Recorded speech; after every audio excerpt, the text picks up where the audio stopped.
Om.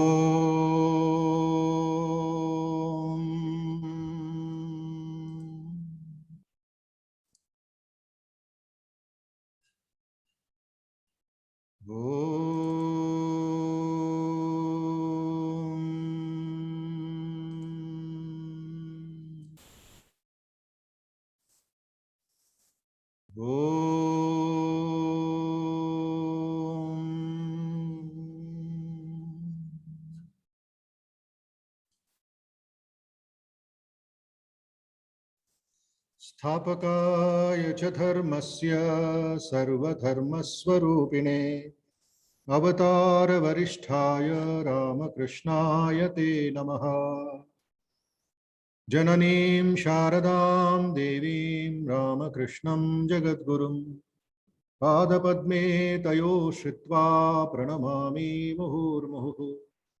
नमः श्रीयतिराजाय विवेकानन्दसूरये सच्चित्सुखस्वरूपाय स्वामिने तापहारिणे अखण्डमण्डलाकारं व्याप्तं येन चराचरं तत्पदं दर्शितं येन तस्मै श्रीगुरवे नमः।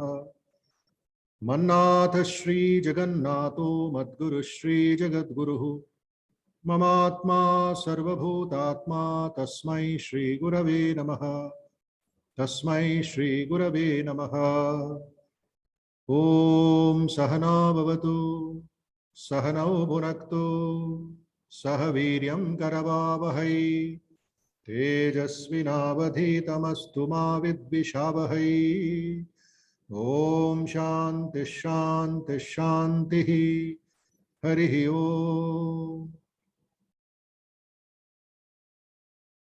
तेजोसि तेजोमयि देहि वीर्यमसि वीर्यं मयि देहि बलमसि बलं मयि देहि ओजोसि ओजो मयि देहि मन्युरसि मन्युं मयि देहि सहोसि सहो मयि देहि।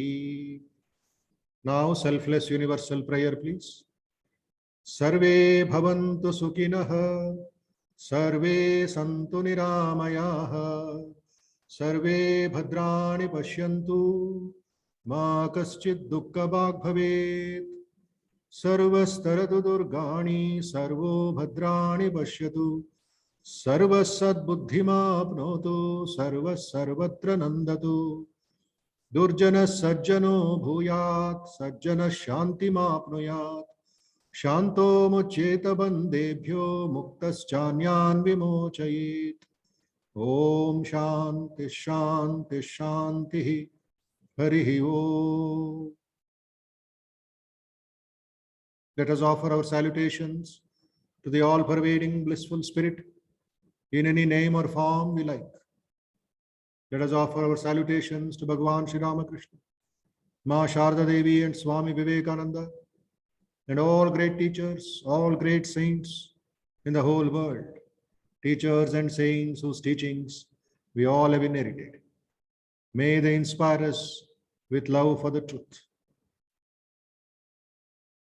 Om Asato Ma Satgamaya Tamaso Ma Jyotirgamaya Mrutyorma Amrutangamaya. Om Shanti Shanti Shanti. Harihi Om.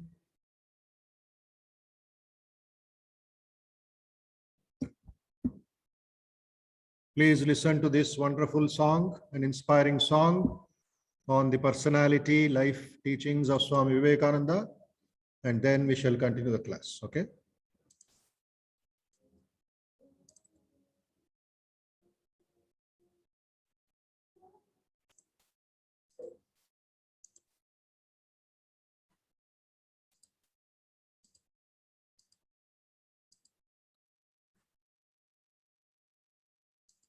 My would-be patriots, do you feel that millions and millions of descendants of the gods and of sages have become next door neighbors to brutes?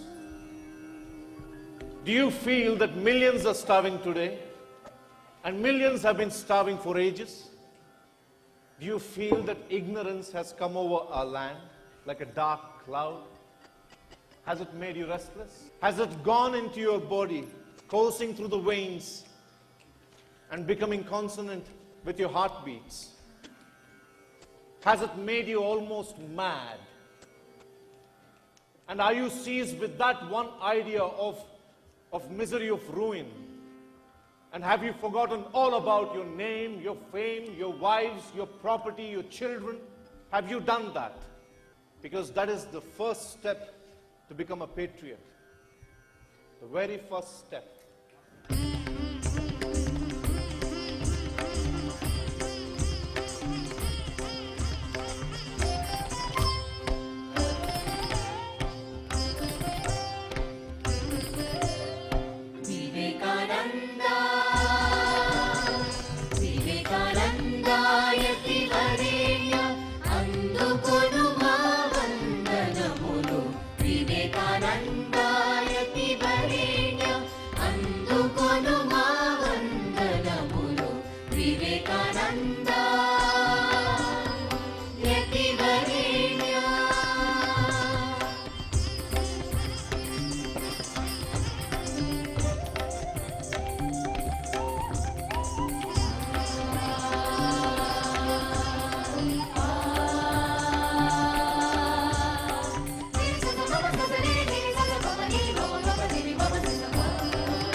Yes, that is the message of Swamiji. When you think of the good of others, automatically the fear inside you will disappear. Problems will come only when I limit myself, with my limited ego, and looking at a very narrow way of life. Expansion is life, contraction is death. So, moment you have some powerful idea, as I said in the first day, knowledge removes fear. Love knows no fear. One small incident I will tell and request our guest faculty to take over. Swami Vivekananda was speaking in America on love knows no fear. The triangle of love he was telling. One is love knows no fear. The second is love knows no bargain. Third is love knows no rival. Once he mentioned this, one American lady got up and said, love knows no fear. Swami, I won't agree with you. Please prove it. He said, all right, I will prove it. And he explained to that lady, Mother, please visualize that you are alone, all alone, walking in the New York street, Manhattan Street, a very busy street. One of the whole economy of the America is there in Manhattan Street. You are alone walking. Then suddenly a dog attacks you, dog. It jumps on you. It tries to bite you. What will you do? The reaction was, she said, oh Swami, I will run away out of fear. I will escape.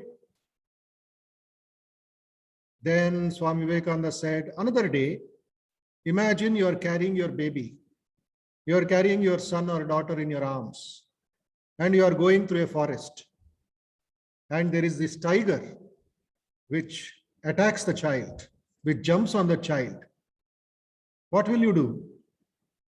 The same lady said, I will give my body to the tiger, to the lion, and save my baby. I'll give my body and save my baby. What happened there? The love of the child, you were ready to sacrifice yourself. There was no fear, there was no tension. You simply give away your life. So, in our life also, love knows no fear is not just the emotional love or the infatuations and the movie style of love. It is something higher, something deeper. As you grow in life, as you experience this universal love, Vasudhaiva Kutumbakam idea, love knows no fear, and knowledge, self-knowledge, not just computer knowledge or technical knowledge or memorizing certain things that will overcome fear. You have to grow inside out. And that is what Swami Vivekananda taught. And that is what other institutions do. And that is what you learn from elders, you learn from the experience of others.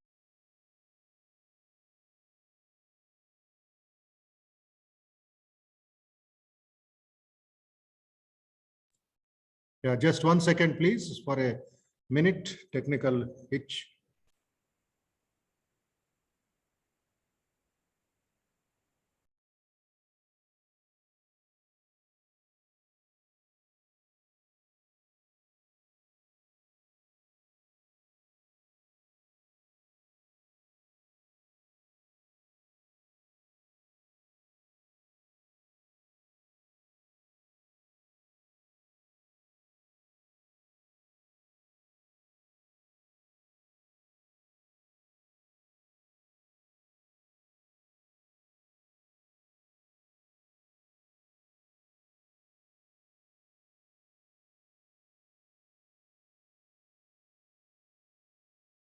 Okay, namaste to everybody again.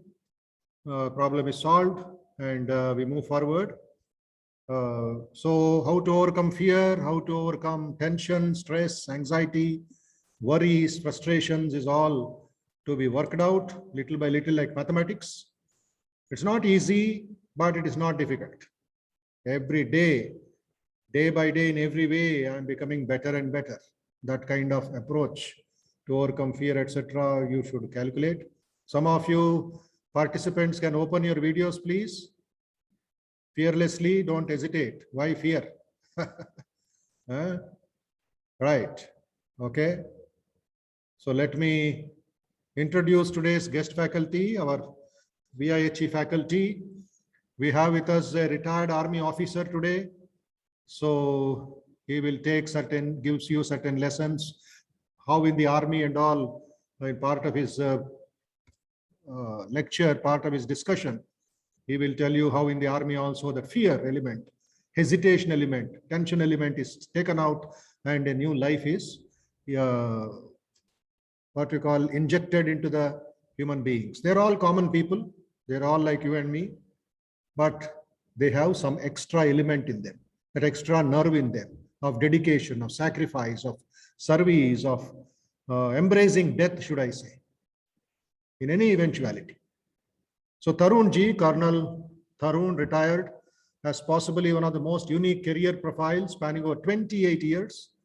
He spent 26 years in the Indian Armed Forces, preceded by 2 years in the glamorous hotel industry. And he was in active combat in Jammu Kashmir, J&K, battling the terrorists. See there, point, terrorist means for us, we're sitting in our home, we are afraid. They may come to my house, they may come to my city, like that. But these army walas, they go and knock on the doors of the terrorists. And Siachen Glacier facing Pakistani troops, and in the process became a battle casualty during hostile operations. Tarun Kumar ji has served as a United Nations peacekeeper, as well as been an instructor teaching leadership and motivational strategy to officers of the prestigious NDA, National Defense Academy, cradle of military leadership. So a prolific speaker, certified coach, influencer, motivator, and Tarun has done his MBA in HR, security consultant. Tarun believes that we all have the potential to be a leader, but our capacity to lead is buried under our lack of belief. Therefore, what we require is the right attitude supported by a robust belief system, and the world is waiting for a new leader to emerge.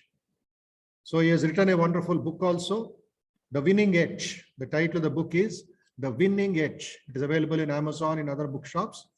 You can, those who are interested after the class, you can order the book for yourself and gain more knowledge, more inspiration. Okay. So leadership is all about overcoming fear, overcoming the unnecessary tensions, worries. A little here and there will be there. Doesn't matter. Don't get stuck up. Don't get stagnated. So I request Tarun Kumar ji, who has agreed, who is joining us from Hyderabad, who is a resident of Hyderabad and is working on transforming lives and building up the leadership in every one of us. So he has been a good support, recently joined our team, and already 3-4 sessions we had, meetings, etc. So I request Colonel Tarun Kumar to come onto the platform and share his views on how to overcome fear, tension, security, etc. Tarun Kumar ji, very good Namaste, evening. Swamiji. Shubha Sandhya, Susandhya. Welcome to VIHE platform, and the session is yours for the next 1 hour plus. Please go ahead. Thank you. Thank you, Swamiji. Friends, as I always say, if you don't fear anything, the Field Marshal Manekshaw said that either you have to be a Gurkha or you have to be a soldier. When I was of 22 years of age, I felt that I had ruined my career. I was not clear what light ahead of me. I was looking for the light at the end of the tunnel. Because this particular tunnel, which I was encountering, was during my golden period. Now, just to give you a backdrop of what I was going through, I was in Air Force Opti. I had cleared my NDA, spent 15 days as an Air Force cadet at Ghorpudi, and during my medical, it was realized that my eyesight was weak, and for Air Force and Navy, you have to be perfect in both your eyes.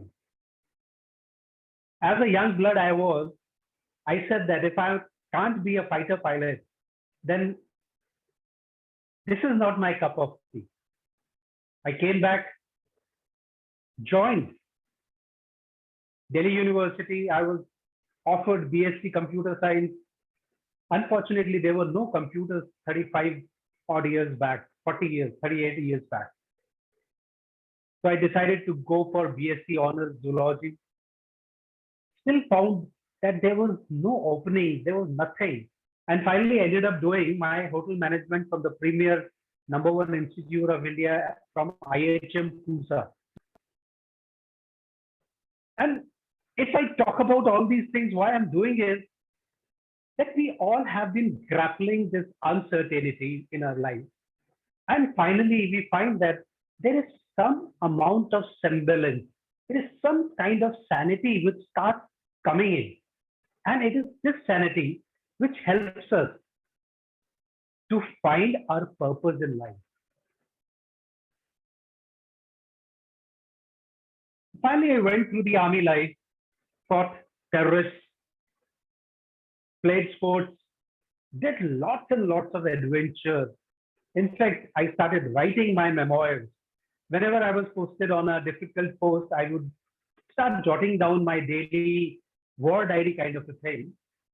Today, when I go back to those journals, they make very interesting reading. They also tell us one thing, that what were the emotions we were going through.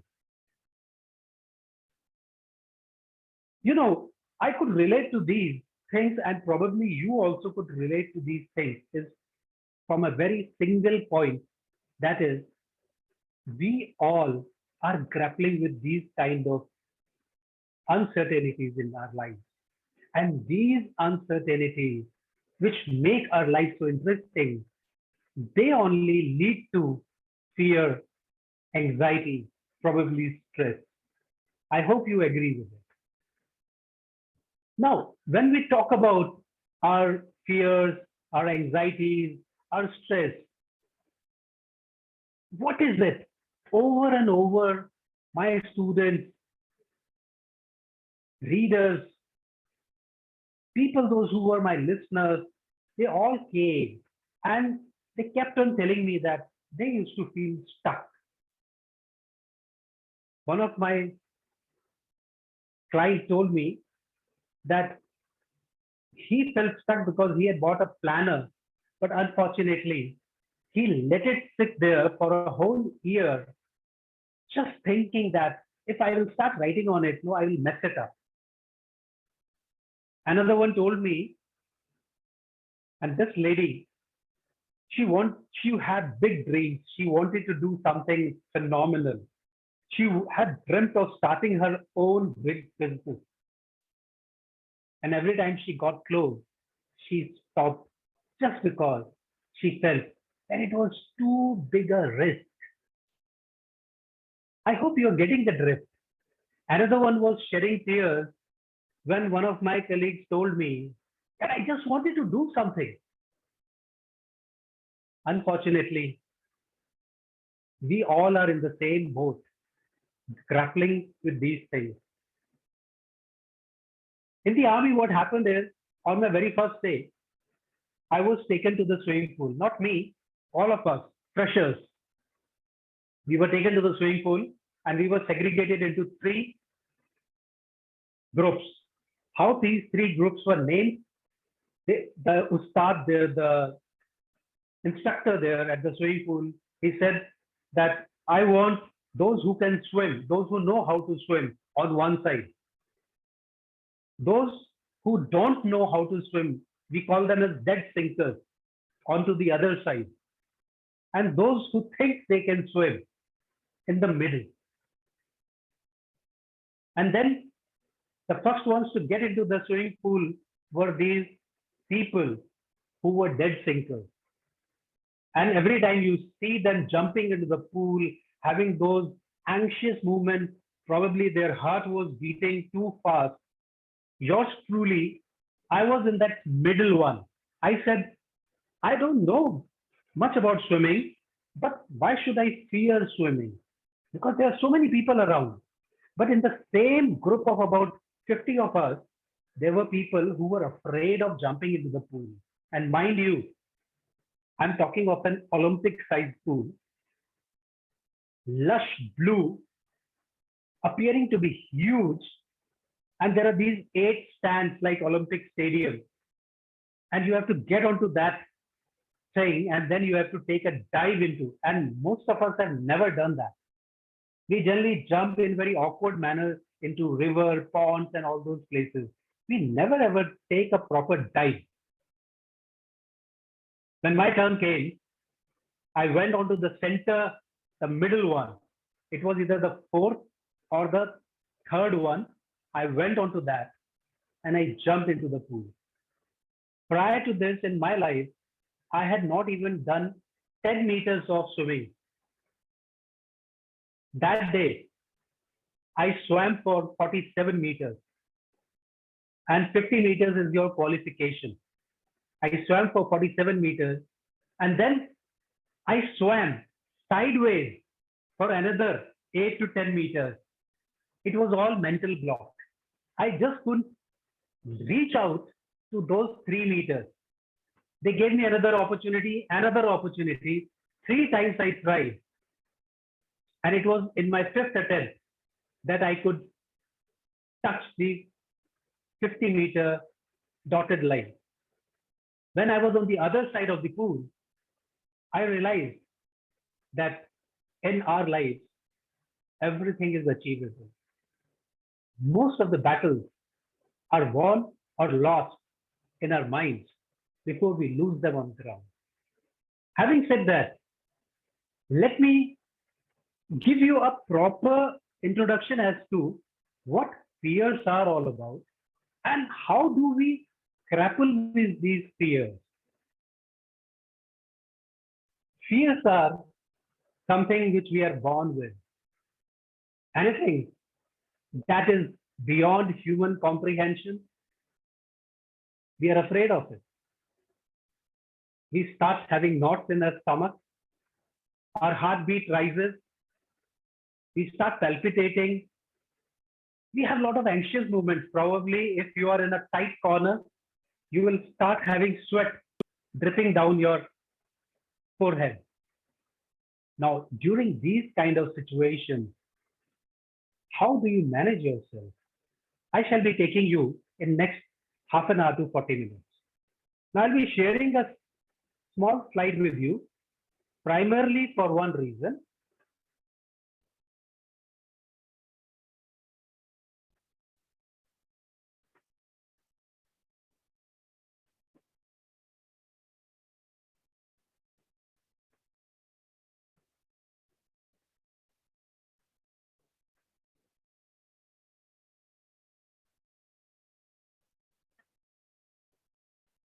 Can you see my screen? Okay. Now, what I'm going to do is,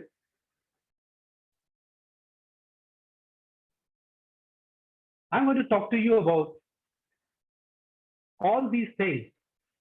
Why? Because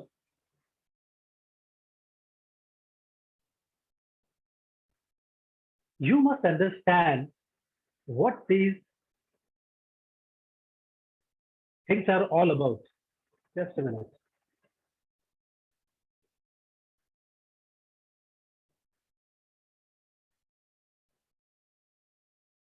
We must understand that although the symptoms could be a bit different for almost different types of fears, we should be considering ourselves lucky if we find that the root cause of having fears is known to us pretty well. It is just that we don't know how to handle it. Most of the time, we are grappling with this fear, and the difference between fear and phobia is that phobia is something like the fear of spiders, snakes, fear of heights. But the kind of fear that we are talking about is the fear that keeps us from stepping outside our comfort zone. The kind of fear that keeps us from taking risks and prevents us from wholeheartedly pursuing our biggest goals and dreams. it made me wonder that how does fear show up so differently for all of us? And how does that impact our ability to push past it? So what I did was that I started asking questions, and those questions led to more questions. And ultimately, I carried out a small survey of about 2, 3 questions, which I will be sharing it with you all too, just to understand that what is the role of fear in your lives? First of all, we must understand that not all fear is created equal. Having said that, let me amplify this. We all experience fear, but we all experience it a little bit differently. Now, how does this happen? We all have our own fear fingerprint, and that is completely unique to us. That is why you'll find that how I'm going to react to a similar situation, you are going to react differently to that. And although fear shows up differently for everyone, it does tend to show up in certain distinct patterns in people. And these are the different fear types, which today I'm going to make you acquainted with. These fear types, they both have positive qualities and negative qualities.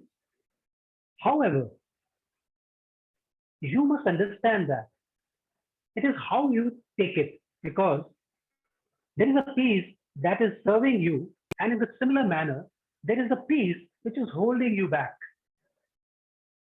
And understanding how this fear is serving you or how this fear is holding you back, we must understand one thing, that regardless of how does this fear shows up, almost all of this fear happens subconsciously. Beneath the surface, we don't actually know what's going on. So whether you call it fear, anxiety, worry, perfectionism, or being overwhelmed, or anything else, call it by any other name, the end result is the same. We experience it as truth, and we think, well, that's just the way I'm wired, isn't it?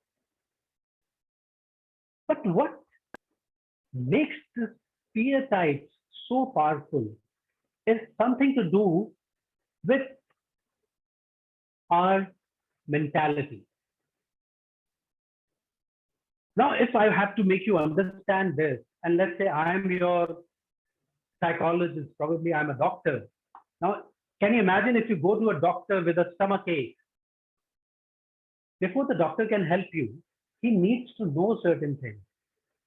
Do you have any eating disorders? What did you have yesterday or today morning? Do you have any problem of a gas trouble or something? And most importantly, are you suffering from any allergy? Now, remember, all these are a couple of different things, but they help analyze the problem to the doctor, and doctor will be able to give you a better solution. Our fear is also the same way. Without a diagnosis, there can be no cure. But on the flip side, the simple act of identifying and understanding how your fear is showing up, instant insight into your own behavior and through patterns that allow you to start changing them. When Swamiji said that I help people change their belief system, so this is one topic which is very close to my heart, because I believe that God has given us equal abilities. How we perform on ground, how we handle these stressful situations, how we handle our fears is going to define the outcome, the kind of person we are going to turn out into. So, having informed you all about, I'm sure that you all would be wondering that, well, then what is the kind of fear that I'm grappling with. Is that correct? So listen closely as I go on, because probably after another 30 minutes, you will be in a position to identify your own fears, or maybe just figure out what's wrong with your friends, family, or anybody, your loved one. So let me share the first type of fear.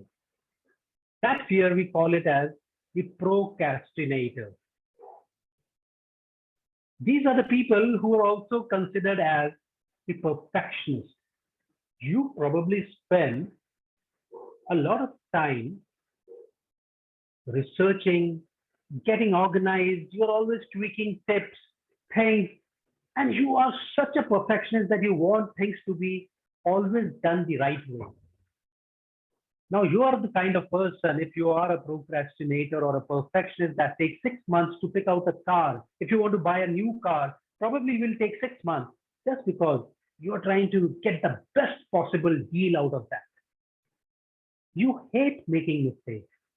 And that can also sometimes show up as fear of commitment and fear of getting started. And isn't it that so many times we have been so fearful of starting something which could have changed our lives? And later on, when we talk about it, we share probably with ourselves that if I could have taken that step at that point in time, I probably would have been a different person today. On the plus side, though, people having this kind of mentality, they tend to do very good work, have a high attention to detail, which is something you probably, or they probably take a lot of pride in. So I hope you understood what the procrastinator type of people are. But what could be the next type? You could be the people pleaser.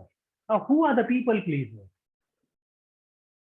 The people pleasers are the kind of people whose fear is that they hold themselves back because they feel that they are going to be judged always and every time. The fear of letting people down because you care a lot about what other people will think about me.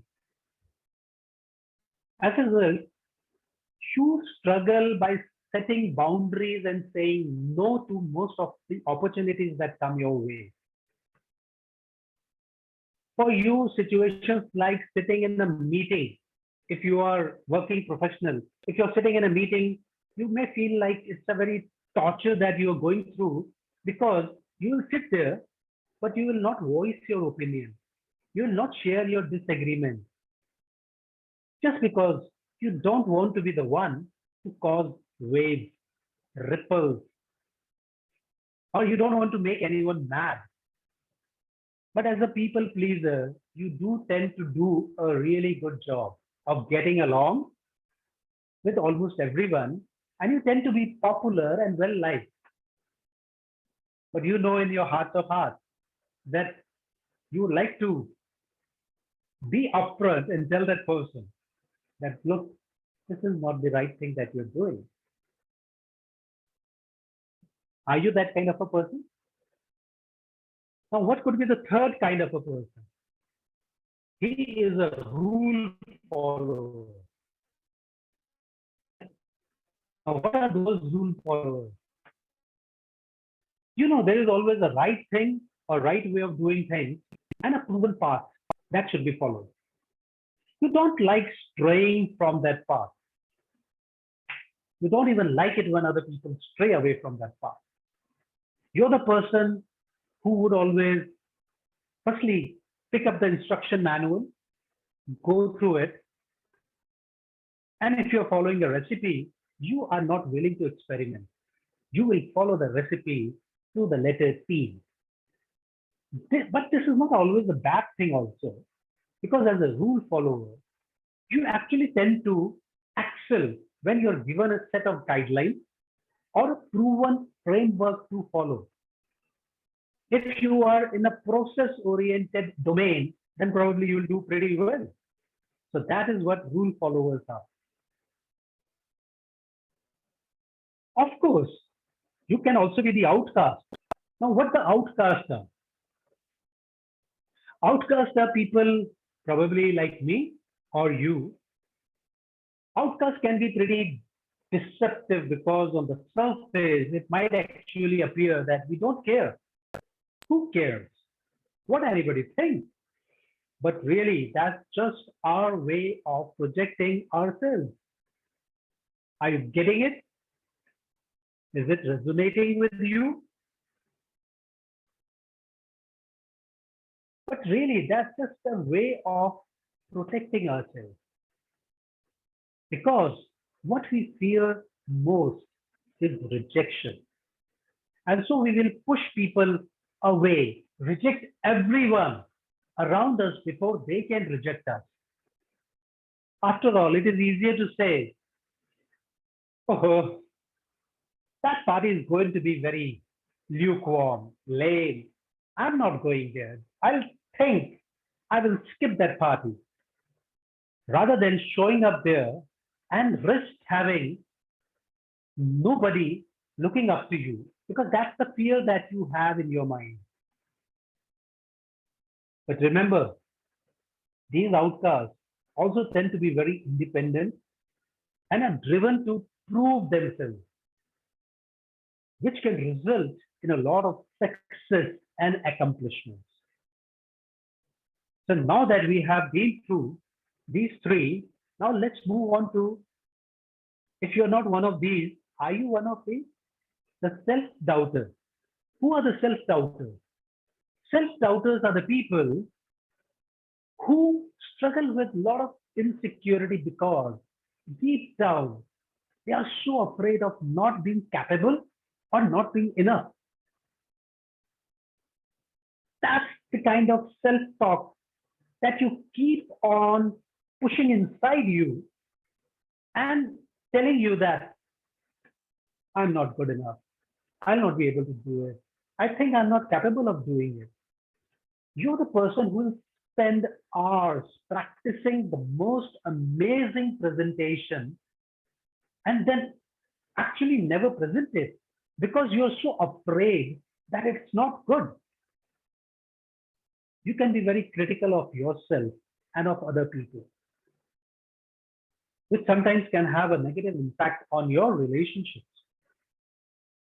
So you are here in a stark contrast with the people pleaser. But we also tend to be very sensitive and empathetic, which can be a huge asset. So you can understand that we have various different types of these personas, the kind of shrouds that we are wearing. And it is these shrouds which make us behave in a different manner.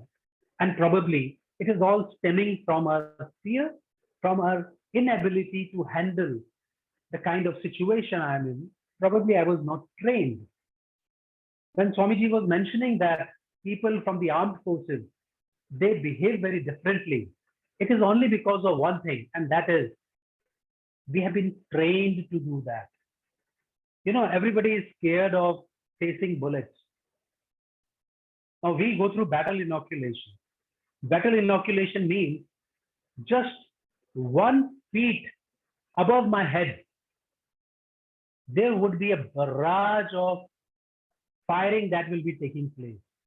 I'll be hearing those bullets and probably I would be very, very scared because in my life, I have never been subjected to this kind of intense firing in the close proximity. But during a training period, when we go through these kind of simulations, you get used to these kind of scenarios. And when you get used to these kind of scenarios, you're able to respond to the situation in a far more effective manner. That's the only difference. Now let's move on to the next type. The next type is excuse makers. I'm sure Many of you would be thinking that, yes, this is me or this is me. Now, if you are the excuse maker, you're probably very smart and an astute observer of people, but you struggle sharing your own opinion because you always are afraid of being blamed or held accountable if something goes wrong. Now, this is very true for human beings. We want accolades, we want a lot of heaps of praises showered on us, but the moment we are made accountable for a setback, we back out. You like being the person behind the decision maker, probably, but you get a little nervous when you feel like you are being pinned down. So you'll make excuses and you'll try to wriggle out of such situation. Basically, you're the friend that never wants to pick the restaurant because you're always afraid that you will be blamed if nobody likes it. Are you getting it? At times, when we are in a group and we are all discussing that which restaurant to go, there would be one odd person out there who would be going with everybody because he doesn't want to get blamed for that restaurant. And what I learned in my army career was that take a decision, good or bad. Either you will learn a lesson for life or you'll be successful. And finally, the last type of a fear type is the fear type exhibited by pessimists. Now, who are these pessimists? So let me explain it to you. These pessimists are basically people who have experienced a lot of pain, trauma, adversity. It is the fear that holds them back. And the fear that they're experiencing that, oh, I will go through more pain, more trauma, or probably a negative publicity. I just hope and pray to God that none of us out here has gone through the pain of a stomachache. If you have a stone kind of a situation, at times you will be experiencing excruciating pain, which will last for 3 hours to 5 hours, 6 hours. The pain is so deep, it is so painful that you cannot sit, stand, lie down, do whatever. In fact, you might have to be given not one, not two, probably 3 morphine injections or the injections or the sleeping pill so that your pain gets reduced and still the pain is not getting reduced. Now it is not I'm not talking about the pain. I'm talking about the fear of this pain. Once you have experienced this kind of a situation, next time onwards, it is not the pain, but the fear of encountering this pain, which will make you not undertake lot of challenges. You will let go of opportunities because you have experienced a lot of pain, trauma, adversity, anxiety, leading to stress, and you are scared. So, for you right now, every opportunity would appear to be a big risk, and you're afraid of getting pained again. So, that will stop you from exercising yourself. So, what you will do is that you'll close yourself from all sides and you will start protecting yourself. So, you'll not take any risk, you'll not run, you'll not play sports because the fear of this excruciating pain is so deeply etched in your memory, probably in your psyche, that you are afraid to let go.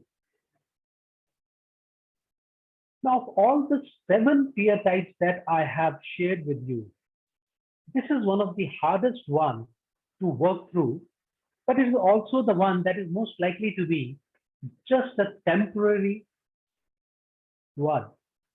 It all depends on your mindset. Now, I'll be sharing a couple of incidents with you so that you understand that we are all grappling with these types of fear types. You can be a procrastinator, a people pleaser. You can be the rule follower, the outcast, the self-doubter. You can also be the excuse maker or the pessimist. However, there is a possibility for you. And as Swamiji was saying, the possibility for me was that I believed that God has given us all equal opportunities, equal brains, equal ability to perform. The only difference lies in that whether I want to do that task or not. When the first time I jumped into the pool, I was not a swimmer. I had this opportunity of going and standing with the dead sinkers. I didn't do that because somewhere, even as a youngster, I believed that if I will go and stand with them, it will affect my mentality. When I was mortally wounded, when I was lying on the deathbed, before I was finally inside on the anesthesia, my last words to the person, the doctor, the army doctor who was to operate on me were that take out each and every foreign element from my body. I don't want to have enemies elements in my body. And those elements are still there with my mother.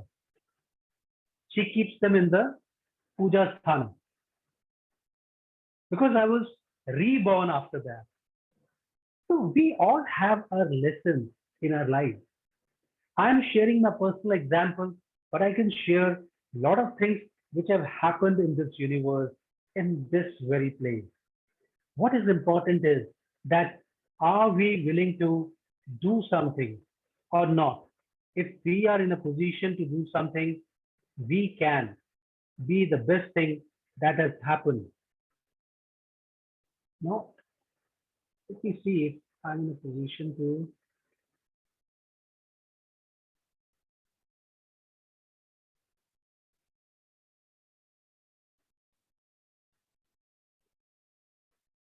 Just can somebody tell me that is it possible for me to share a Google form for people to fill it up?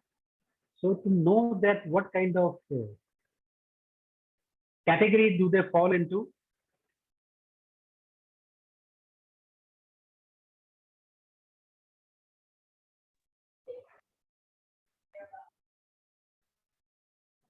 Anybody?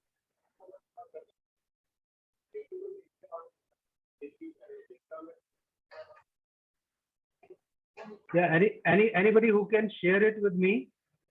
That is there a possibility for me to share the Google form?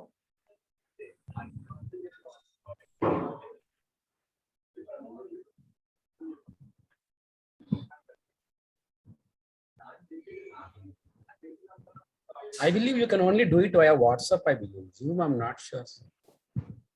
On Zoom, can I do that on the chat? Yeah. So what I'll do is that I'm sharing a link in the chat box for everyone. I will request, there are 3 questions in this. Just click on this and it will take you not even a minute because they're all multiple objective type of questions. I would request you all to fill it up, all those who are present here. And I would like to know the response of what kind of fear type you are forming part of. Do you think that this is something that can be handled?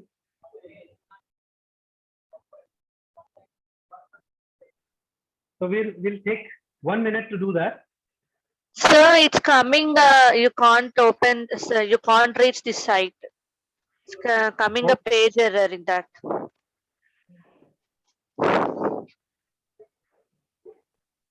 Am I audible? So it's opening. Yeah. It's open. Sir, it's not open for me, sir. The site cannot be reached. It's saying. Okay. Is anybody able to open it? Yeah, Siddhapura. I got it. No, I just wanted to know whether it is Yes. opening or not because Yes, yes, it's opening. We are answering. I am answering. Okay. I can open. Yeah, so just I would like to have a couple of you to answer this because it would be interesting for me to know from Sir, whatever could it you is. please share the link again? Yeah, I'll do that.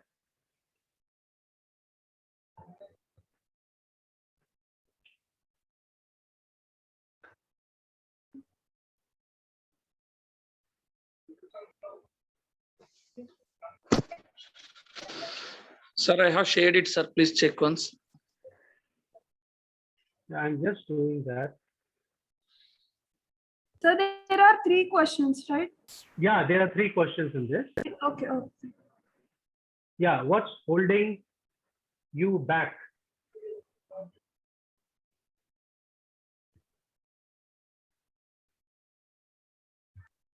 There are 3 questions, pretty simple. Yeah, basically, and they'll give me an idea as to what kind of category people generally consider themselves to be. Then I'll be sharing something ahead. So what we'll do is, let me see, because I'm sure that you people would be having plenty of questions also. So all those who can open it up, you should continue using it. And those who have any problems, they can get back.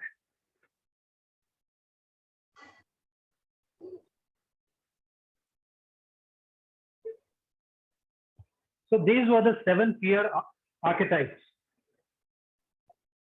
You have to find out that which category do you fall into.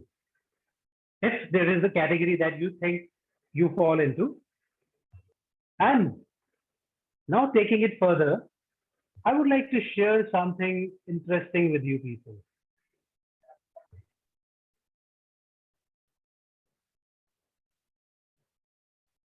I'm sure after you are filling, because a couple of you are still filling it up. So try filling it up.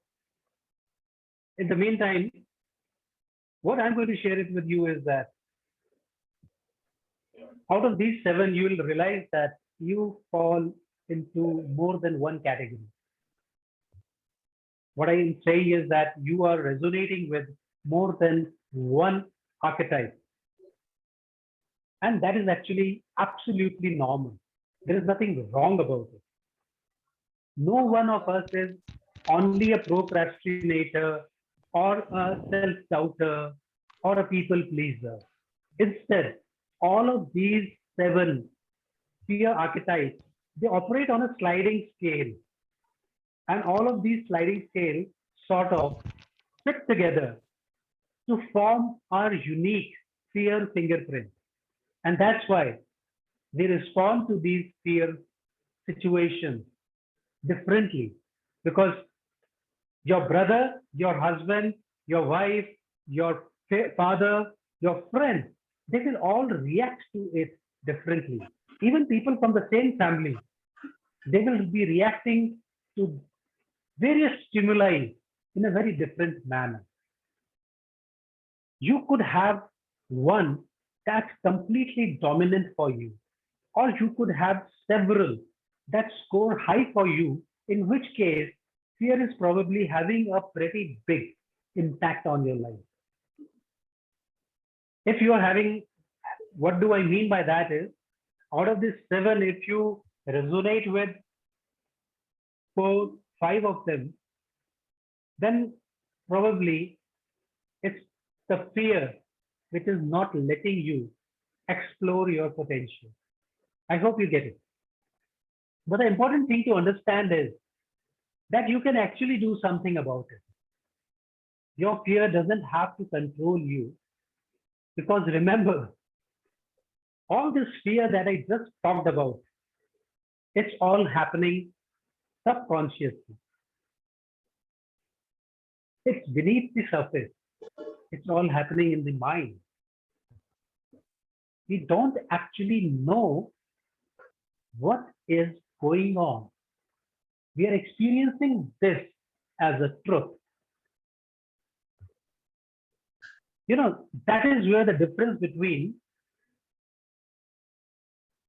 your dreams and reality is.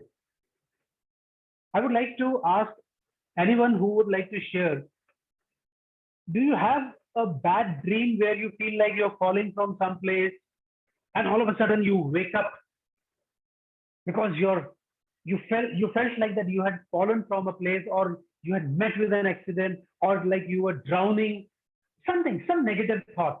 Has it happened with somebody? Yes. Anybody who would like to take it?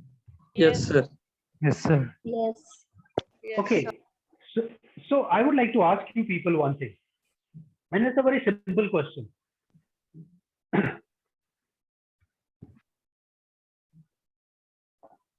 What happened to you in your dream? If the same thing were to happen to you in reality, do you think your reaction would have been different?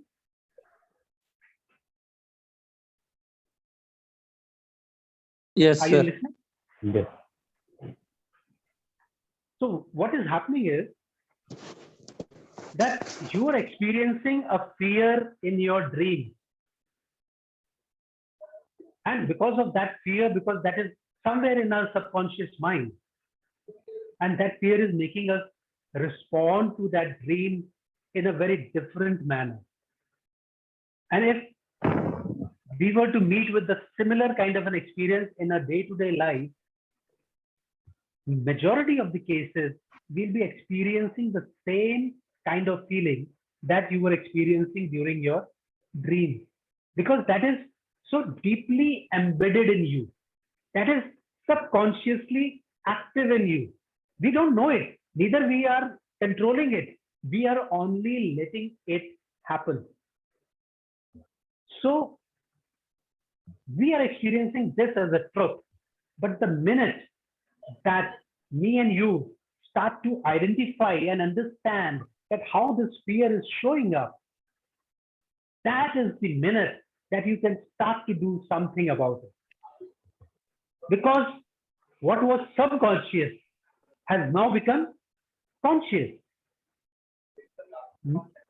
It is something like we all have a lot of things in our subconscious mind.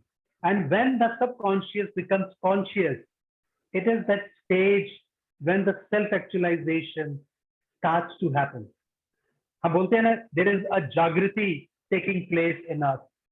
The evolution of human spirit starts happening. So when it comes to our fears, anxiety, stress, because they are all leading to something or the other which is having a negative impact on our life, we will be moving from the subconscious to the conscious. And the moment we are conscious of something, when you know that something is coming your way, we'll move, we'll block it, we do something, isn't it? That's a natural human tendency, but something that is there deeply ingrained in our mind, we don't know how to react to it. It is only when the consciousness comes into the human being that we are able to respond in a different manner. Now, if you train yourself, then you can respond in a positive manner. If you don't train yourself, then you will respond the kind of emotion that you are going through at that point in time. So suddenly you realize that you have the ability to choose something else. Earlier you were thinking that, oh, I have to live with this friend of mine because I don't want to leave this group. I have been coaching people, and there was this girl who shared that, sir, I have to stick to this group in spite of the fact that they don't treat me nicely, because I feel that if I will not be in this group, then I'll have nobody. So her fear of losing out on a lot of people forced her to absorb a lot of insult, lot of inhuman treatment. She was the constant attention of their jokes. They used to pass sly remarks, and she will accept everything which was finally affecting her morale, motivation, and was getting somewhere deep into her subconscious. I said, why do you think that you cannot survive without them? Because you have not tried that there are other people. Can you do it for 2 days? She did it for 2 days. Then she ended up doing it for 2 weeks and for 2 months. And she was a changed person. We are all victims of our habits. Change one habit and you are a different person. But change a wrong habit, not the right one. So what happens is that we have this ability to choose something else. And because of our this ability to choose something else, we tend to be different. I hope it makes sense to you. So before I ask for the question and answer to happen, because this is something which is, I feel that this is something of this level would have been taught to you for the first time. And maybe not that I'm something too great, but generally I do it for the corporate sessions and other things. You will find that you resonate with some or couple of these qualities. Now, how do you do? We all know who we are. We also know where we want to be or what we want to be in our life. The problem is, are you willing to take that leap of faith? If you are, then salute to you. If not, start building yourself. Start improving yourself. It's never too late. And it's never ever that you cannot change yourself and you cannot overcome your fears. If what is holding you back is you yourself, nobody else. No one can hold me unless I don't want to be free. That is what I learned in the army. And that is why army people, you'll find them to be very different from the civilian crowd. We come from the same alma mater. We came from the same strata of society. It is only our conditioning in different environments which helps us to have a different outlook towards life and probably a different faith in our own ability. I will take on any questions that you have on fear, and I will stop sharing this screen.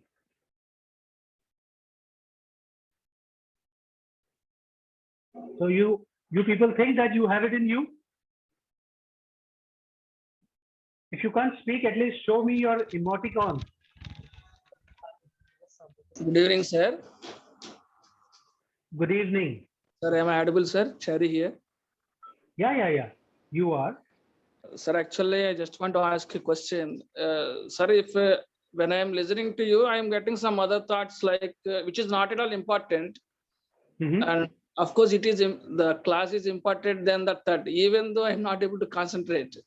It was very pretty small things like where is my bike and what my papa is doing right now and all these things. So how to manage the brain, sir? I know that it is important, not only this case, even when I'm in the client meeting also, I have to think out what lunch is preparing and some other things, sir. I mean, how to manage those things, sir? You meditate? Sir? Do you meditate? No, sir. Okay. You know, human mind is a beautiful thing, Chari. Sir. And it is purely in our control. Yes, sir. It is not that I don't get negative thoughts. It's not that I don't get worried when my children are out. Sir, it's not that when it is not one thing, sir. It is not negative thought, sir. I mean, it is not relevant. No. It is important. Yeah, that is what I'm saying. I was Sir. just coming to that. We are all grappling with a lot of things that are happening around us. Yes, sir. And it is this irrelevant thing along with the relevant that Yes, sir. is affecting our performance. Whenever I am in a meeting, like I'll tell you, currently I am in a meeting with you guys, both my phones are on silent. So I'm not letting anything interfere with my passage of instruction to you. I believe in one thing. When I'm spending my 1 hour, 1 hour, 15 minutes, 1 hour, 30 minutes with you, I'm totally involved in this 90 minutes of session with you. And I will not let anything disturb me during this period.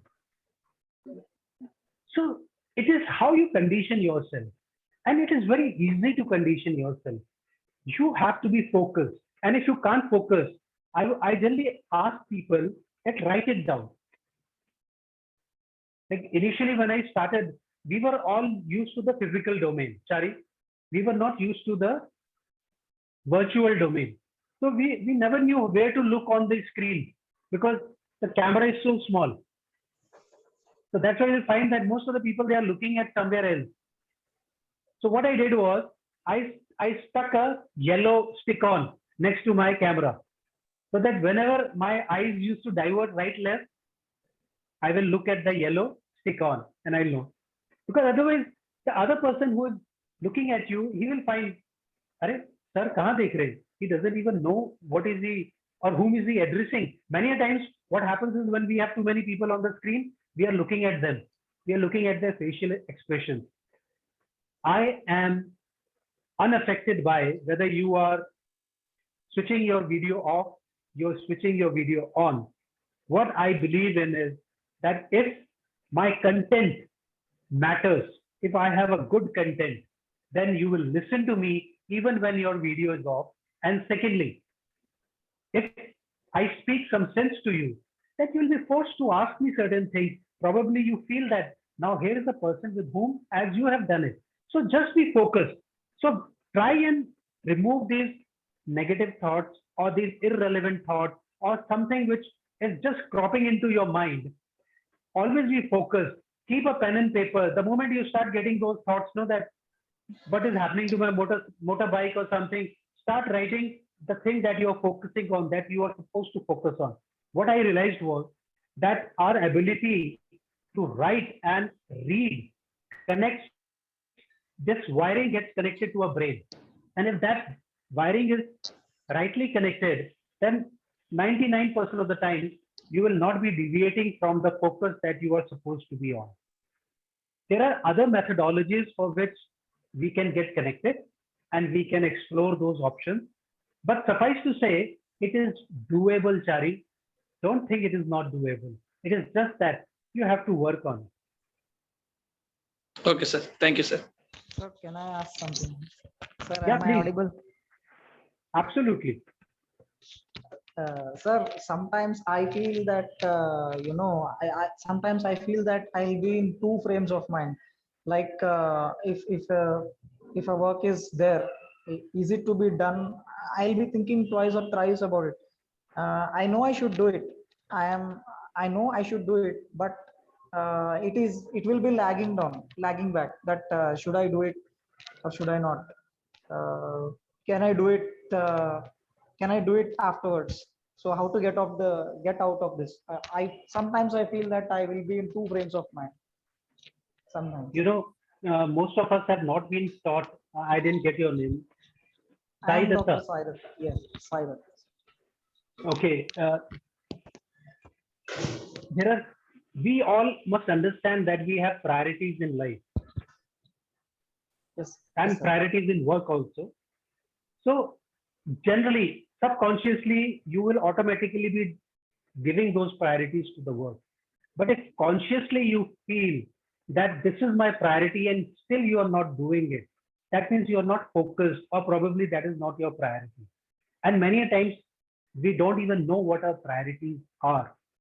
Doctor, I'm telling you, I have seen people spending majority of their time on things which are low on priority and spending less time on high priority things. You know, the difference between Elon Musk and probably any other startup is that he knew where to emphasize. Similarly for a businessman, similarly for any professional. So I would recommend that if you can prioritize before you begin your day, do you have that today I'm going to do these things? Yes, yes, sir. If you have, then you make them into that what I have to finish today, what I can do tomorrow, and what I can spend probably for the weekend. So when you do it for the entire week, you will realize that what was your success rate? The things that you were supposed to do today, were you able to finish today? If not, how they are going to affect you and probably your profitability or your performance tomorrow. They're going to eat certain amount of time. If you are a doctor, let's say, if you are a medical doctor, then you will be having an operation tomorrow. And if you are having operation tomorrow, then you'll be devoting more time to that operation and less time to this priority, which is a spillover of yesterday's work. Yes, I sir. generally recommend people that do this kind of a activity for about 2 weeks, 15 to 16 days, and you will Yes, sir. start seeing the results. You must every day when I start my day in the morning, I say that I'm going to speak to these people. I'm going to do these things. I have to finish these assignments. I have to do this, and my diary is full. And thereafter, Yes, I sir. prepare, like I prepared for this particular topic, and just 2 minutes before my presentation was ready. Last time when I did that topic, I didn't had a presentation. I said, let me make a presentation this time. It shows that how involved I am for this kind of a thing. And this particular presentation was specifically made for this VIHE event. Yes, sir. So we all make these kinds of efforts to get into the skin of the game, to get into the methodology, ideology. When you get with the football on the football ground, then are you looking at that? How many people are clapping? No, your focus is only on the football and whether somebody is passing it to me or whom should I pass it to, and where is the goalkeeper and how can I score a goal.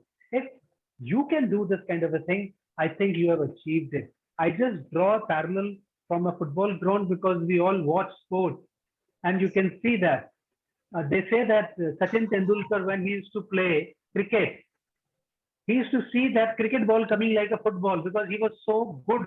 Even if you were so fast as a bowler, he could still read that ball. And that is the kind of involvement that I'm speaking about. Be so passionate about your work, job, whatever you are doing. Yes, thank you, sir. Thank you very much. Sir, one question, sir. Actually, I just want to know, like, one of my friend is not well and he has been asked by the company to leave. Okay. And unfortunately, his wife is also not well. Now he is caught up in a crossroads, like, whether he has to search for a job in this situation or take care of his wife, because he is saying that he is unable to make out any decision. So how to handle this scenario? Because as you know, like sometimes it becomes very difficult to strike a balance between personal and professional life. So okay, if you can give me a suggestion. This is something we are all grappling with. And I can only say one thing, that whatever be the case, whatever be the scenario that we are doing right now, I would recommend one thing, that we all should be very clear about one thing, and that is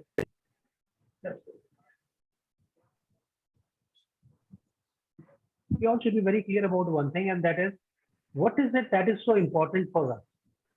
And in most of the cases, what I've seen is that what is important for people is their priority of family.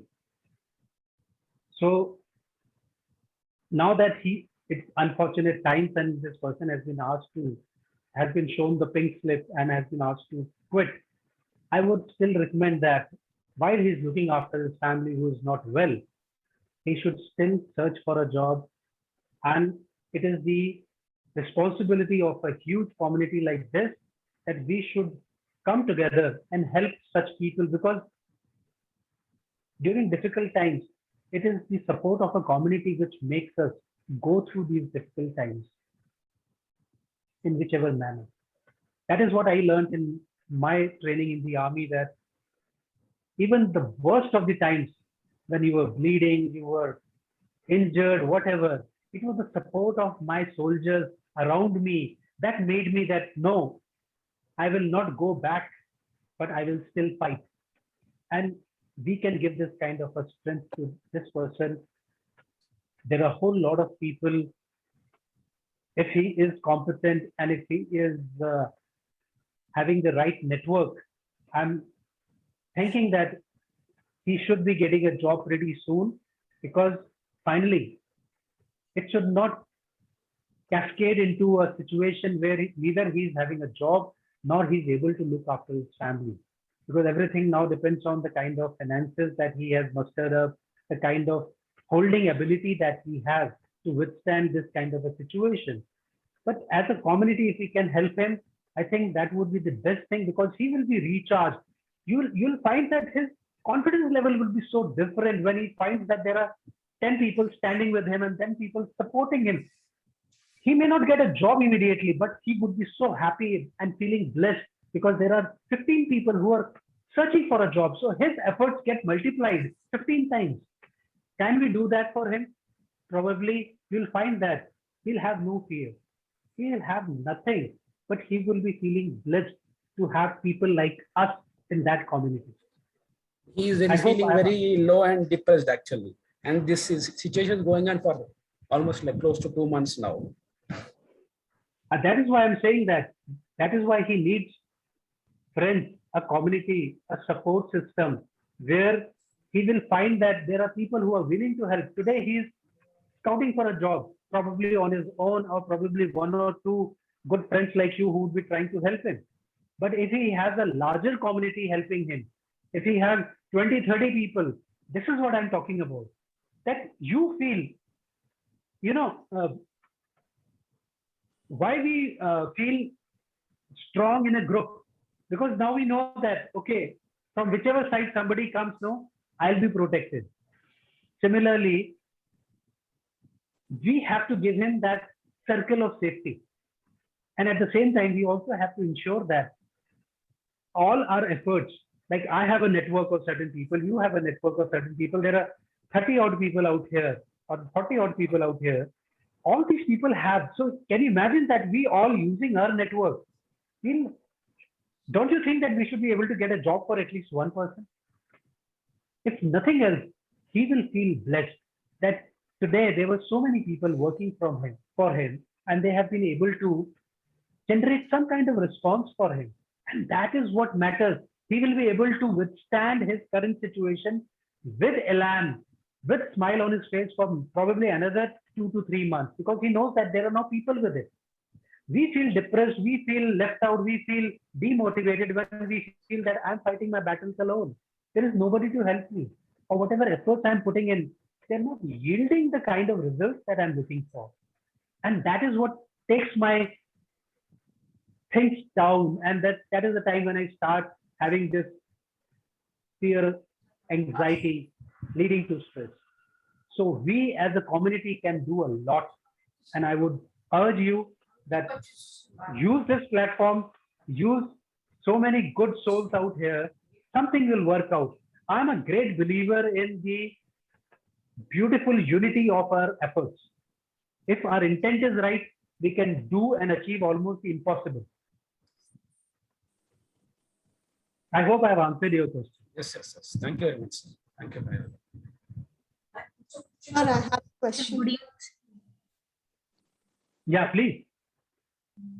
Sir, how to overcome the thought of what others think? Why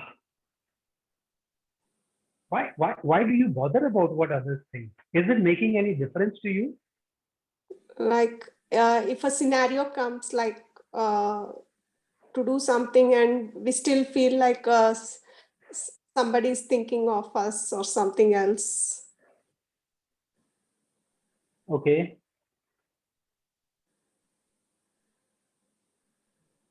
The biggest problem is Vinaya. Yeah. That's correct? Yeah. So the biggest problem, Vinaya, is we give too much of credence to what others think about us. in true sense, we should be bothered about it. But let me tell you one thing. This is something which I learned in the army, and one of my COs, commanding officers, they told me when we were youngsters, bubbling with energy and everything, no, we used to do a lot of things. I'm talking of 2001, 2. Yeah. Indian Parliament was attacked, and we were asked to get deployed against the adversary. I was the first one to move out of my division with the leading elements of the division to occupy the battlefront position. My mother had just come that day, and in fact, we were having a afternoon party in one of the golf courses where I was given this news that the general officer commanding has nominated you to lead the leading elements of the division. Now, it was a big honor, but at the same time, my mother was there. My wife's birthday was around the corner, and my son's birthday was also just. In fact, it all happened within a span of 2 to 3 days. Without batting an eyelid, I moved out next day morning. My wife packed my stuff. My mother was shell-shocked because she had come to celebrate this thing. And can you imagine when her son is going off to a battle-like situation, and all the television news channels, so they are reporting about that just battle is going to happen. What a mother would be going through. Our ladies, our wives, they are still much stronger because they have been with us and they have seen all kinds of difficult situations. So she said that I should speak to your commanding officer or to your brigade commander or to your general officer commanding. I said, no, this is the call of duty and I have to go there. So I will go because that is what I am meant to do. Soldiering is this all about. I went.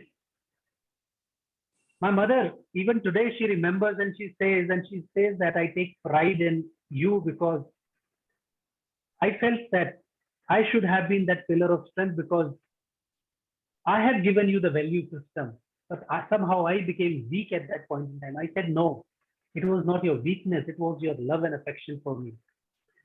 Vinaya, we must understand that why we are looking for some kind of this acceptance from people. You know, there are a whole lot of people today who are trying to, what should I say? Dying for acknowledgement on Facebook, social media.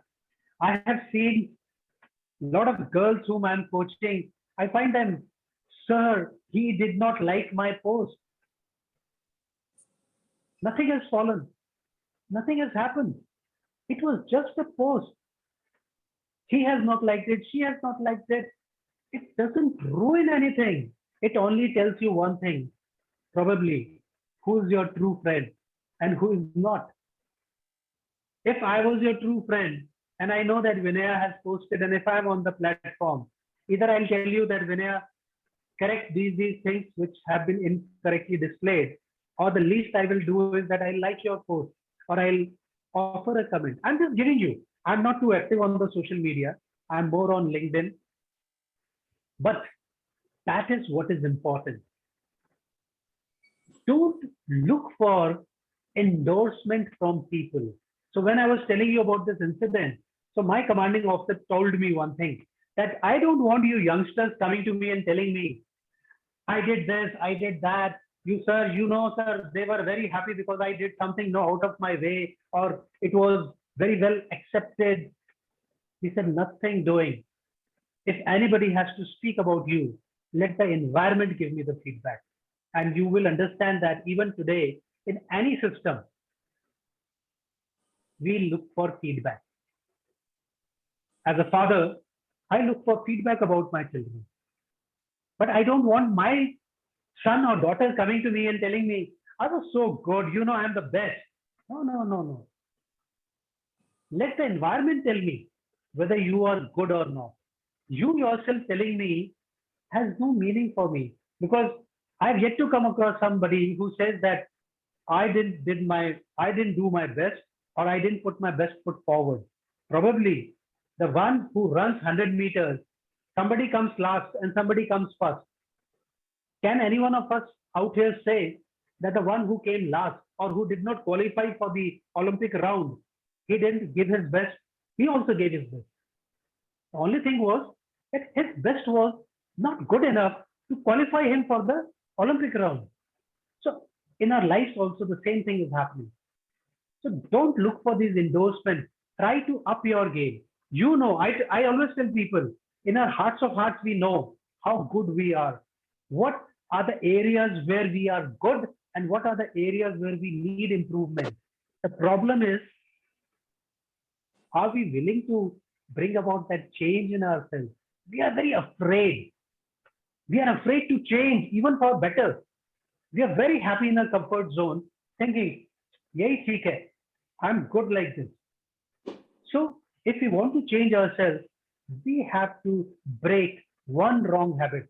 We have to lose one friend, probably to understand that whether it was right or wrong. Do you have that courage to take that step? Will define, Vinaya, that how your future pans out.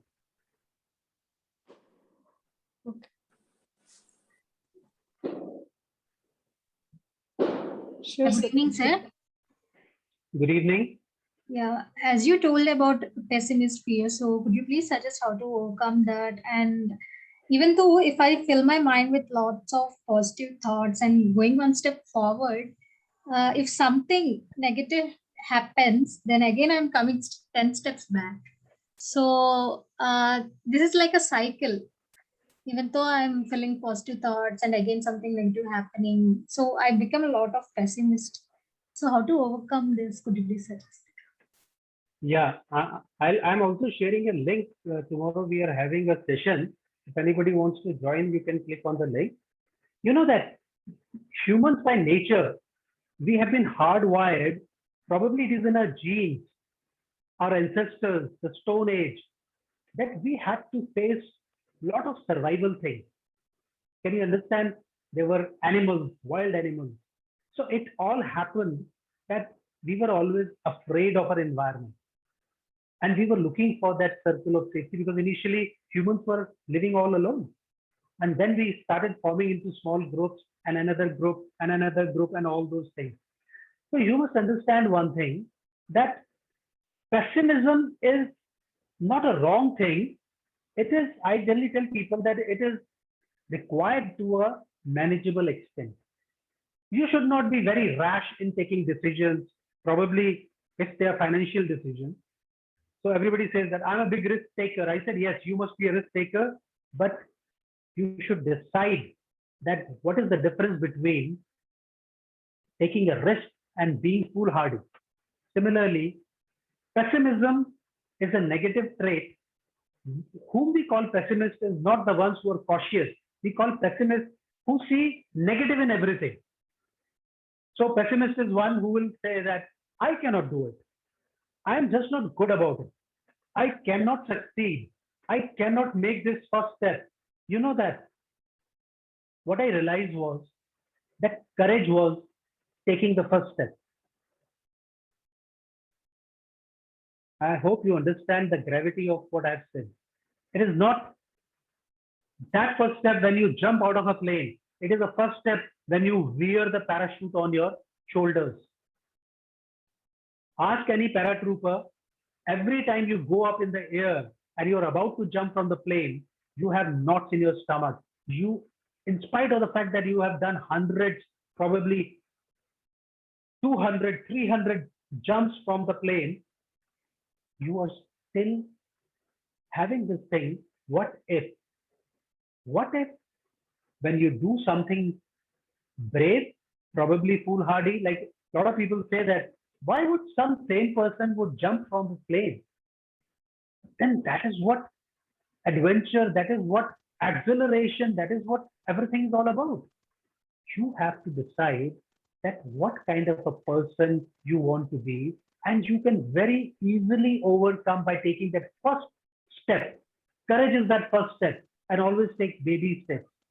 I always tell people that whenever you are learning anything, probably swimming, because people have fear of water. Probably driving, people want to drive, but they have fear of driving on the road.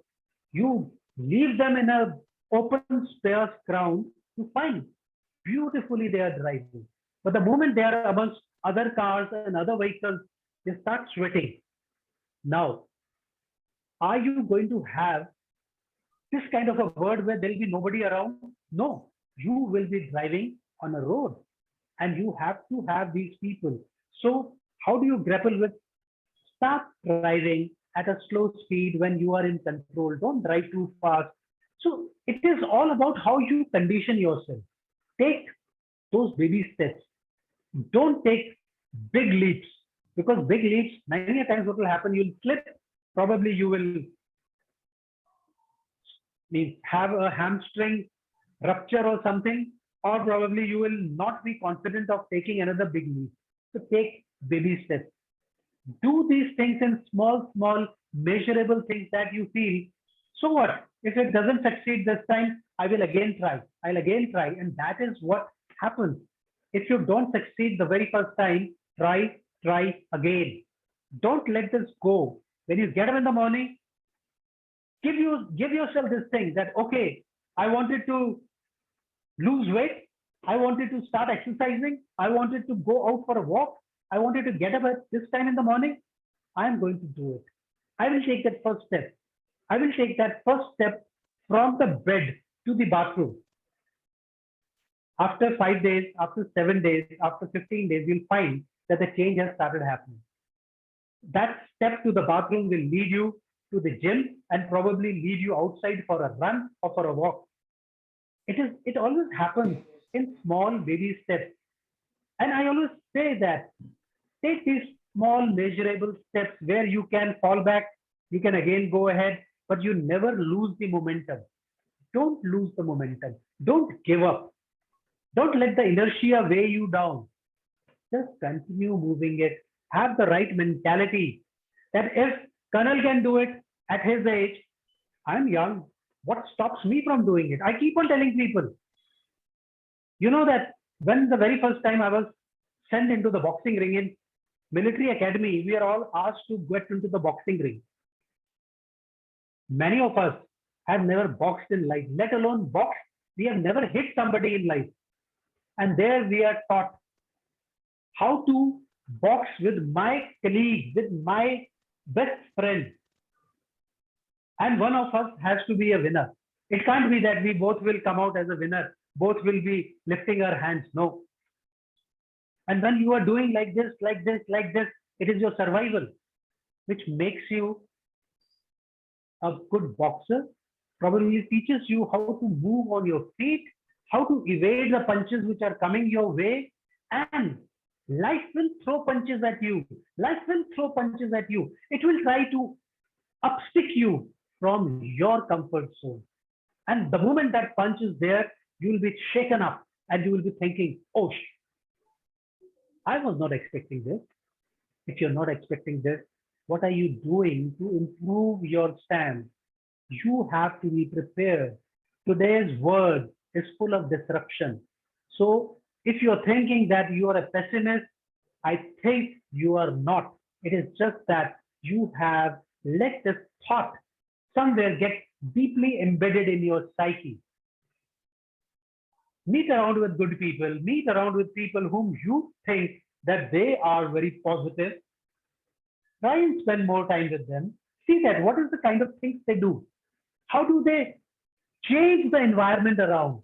You know, there are people, when you are in their company, you feel smiling, you feel bubbly, you feel laughing.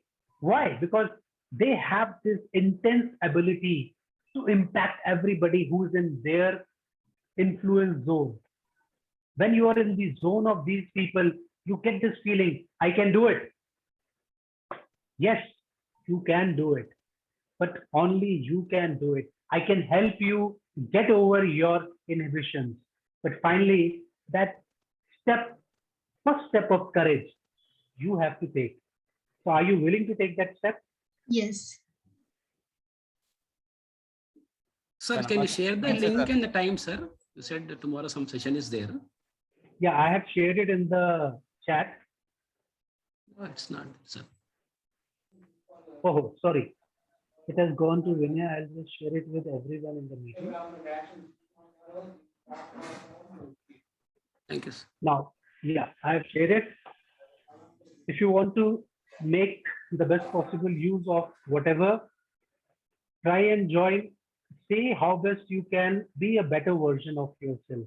We all want to be better version of ourselves. I want to be a better version of myself. I have yet to come across anybody who doesn't want to be a better version of himself. And how can we be better version of ourselves is when we start changing our mentality. Many times we are victims of our mentality, and if we are able to understand that how our mentality is happening, how it is retarding our growth, I think we have done it. Sir. I think we had the session. I just saw what the time was. So, Sir, namaste, sir. yeah. So please, we can have the prayer. Yes, sir. Thank you, sir.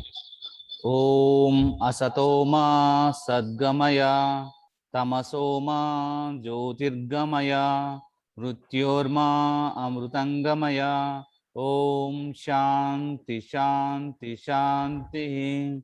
Jai Ram Krishna. Thank you very much, sir. Thank you. Thank you. Jai Hind, everybody. Thank you so much, sir. Thank you very much, sir. Thank you very much. Thank you, sir.